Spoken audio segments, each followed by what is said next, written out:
In the quiet corners of American history, some statues do more than just watch. They wait, they whisper, and sometimes they curse. Welcome to the haunting tale of Black Aggie, a statue shrouded in death, legend, and shadow.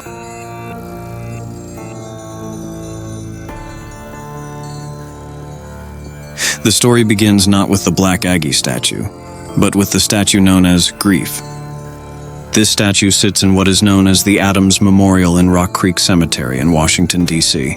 It is this statue and its macabre backstory that has fueled grief, strife, and terrifying legends and hauntings.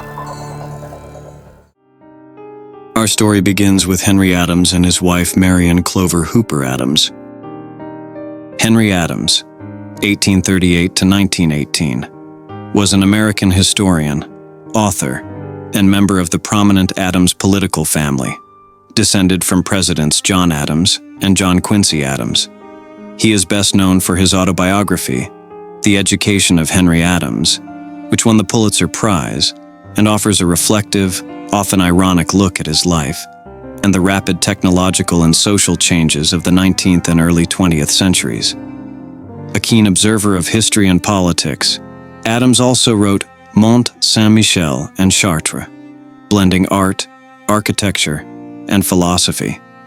His work is marked by a deep skepticism of progress and a search for meaning in an increasingly modern world. Marion Clover Hooper Adams, 1843-1885, was a talented American socialite and photographer, known for her sharp wit and keen intellect. She was married to Henry Adams and became a central figure in Washington, D.C.'s elite social circles. Clover was an early pioneer in photography, capturing candid portraits and domestic scenes that reflected her artistic eye and emotional depth. The couple had no children. Henry Adams and his close friend and brother-in-law John Hay decided to build adjoining homes on Lafayette Square in the early 1880s, driven by both their personal bond and shared social and intellectual circles. Married to sisters Marion Clover Hooper and Clara Stone, Adams and Hay were deeply connected through family, politics, and scholarship. They chose the prestigious location across from the White House to be at the center of Washington's political and cultural life. The idea of a joint residence reflected their deep friendship and mutual respect, offering both families privacy and independence while maintaining a close daily connection. Sadly, Clover Adams never got to move into this joint residence with her husband and the Hays. On December 6, 1885, at the age of 42, Clover Adams took her own life by ingesting potassium cyanide, a chemical she used in developing her photographs. She died in her bedroom at the family's home at the time, which was close to the construction site of the joint Hay-Adams residence. Her death was sudden and shocking to those around her. Out of respect and discretion, typical of the era, her cause of death was often obscured in public records. Clover's passing profoundly affected Henry Adams, who never spoke of her publicly again, and omitted her entirely from the education of Henry Adams. In silent mourning, he commissioned the world-renowned sculptor Augustus Saint-Gaudens to create a memorial unlike any other. This included a haunting bronze sculpture that intentionally reflects a sense of timelessness and contemplative sorrow, heavily inspired by Buddhism and Adams' exploration of Eastern philosophies. The statue, known only as Grief, though Saint-Gaudens despised the name, was installed at the Adams Memorial in Rock Creek Cemetery in Washington, D.C. It did not bear Clover's name, no epitaph, no dates, just silence, and a figure whose stillness was more unnerving than peaceful. How does this relate to the legendary Black Aggie who haunts the night and brings harm and dread to all who cross its path? Here's where things get intriguing. Sometime in the early 1900s, a man by the name of Felix Agnus purchased an unauthorized copy of the Grief statue made by Edward Ludwig Albert Pausch. Felix Agnus was moved by grief and wanted a copy at his family burial plot in the Druid Hill Cemetery in Pikesville, Maryland. He was born in France and studied sculpture. served in the Franco-Austrian War, and then moved to the United States and served in the Civil War as a member of the 5th New York Volunteer Infantry, where he rose to Brevet Brigadier General. He then became Inspector General of the Department of the South and supervised the dismantling of Confederate forts. He later settled in Baltimore, Maryland, and worked for the Baltimore American newspaper, where he became publisher. To set the tone for the ghost stories to follow, it's curious to note that Felix Agnus died on Halloween of 1925. The copy of Augustus Saint-Gaudens' sculpture stood watch at Agnes's grave. Although it was not an exact replica, it was a clear copy of the Century Grief a few miles away at the Clover Adams Memorial in Washington, D.C. After Agnes's death, Saint-Gaudens' widow Augusta raised a public awareness campaign to bring light to the fact that the statue in the Druid Hill Cemetery was an unauthorized knockoff of her husband's renowned grief sculpture. She even sought to bring a copyright infringement suit. Yet this effort was unsuccessful.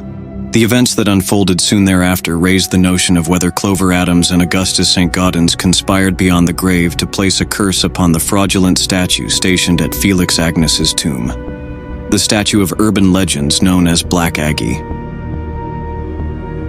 By day, the statue appeared ordinary, just a silent replica of grief. But once darkness fell, the myths surrounding her came alive.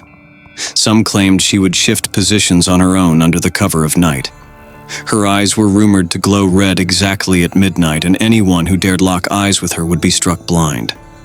Some claimed the dead themselves would rise from the nearby graves and gather around her base. If her shadow touched a pregnant woman, tragedy followed. Not even grass dared to grow in the space before her. And then there was the mirror legend. Say her name 3 times in front of your reflection, and she'd leave claw marks across your face. The only tale that offered any hint of fortune said that placing coins in her outstretched hands could bring you luck, but only if you had the courage to get that close. As the legend spread, so did the chaos. The cemetery became a hotspot for trespassers, vandals, and occult fanatics. Eventually, fed up with the desecration, officials removed Black Aggie from the cemetery grounds in 1967. She was taken away under cover of night, almost as if they were afraid of what might happen if too many watched. She was placed in the hands of the Smithsonian in Washington, D.C. However, they never displayed her, most likely due to her status as a forgery of Clover Adams' memorial sculpture. Or were there other reasons to keep her from the public? More sinister reasons. Black Aggie eventually made her way to her current resting place, a quiet courtyard along Lafayette Park, ironically within feet of where Clover Adams lived and perished. Black Aggie seems to be dormant to the living around her, but is she silently mocking the restless soul of Clover Adams? The joint residence of the Hay and Adams family is long gone, and in its place stands the infamous Hay Adams Hotel. Clover Adams is rumored to haunt this beautiful hotel. Guests and staff report doors unlocking and objects moving on their own. These occur mostly on the hotel's 4th floor. There are also reports of apparitions and cold spots and faint cries without anyone nearby. A statue born of love and loss, copied without permission, and cursed by legend. This is the story of Black Aggie.